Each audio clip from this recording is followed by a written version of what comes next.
9 बजे सुबह तो शहर वालों की होती है, गांव के लोग तो 9 बजे तक आधे दिन के काम निपटा लेते हैं। जाओ भाई जाओ, मेरे हाथ पैर खुदा ने अभी तक सलामत रखे हैं। भुलाए नहीं भूल सकता है कोई, वो छोटी सी रातें, वो लंबी कहानी, वो कागज की कश्ती, वो बारिश का पानी। हर चीज में मेरे इनको मसला है।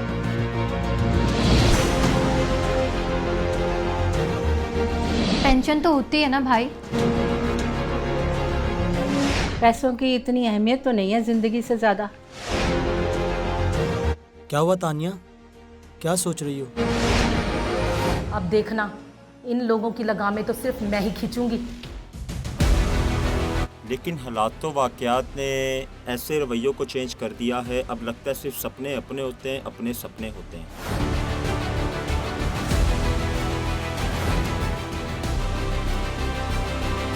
मैं तो बस यही सोच रही हूँ कि आखिर हमारी शनाख्त है क्या। इस माशरे में 2 चीजें मनवाना बहुत मुश्किल है, अपना नाम और अपनी शनाख्त।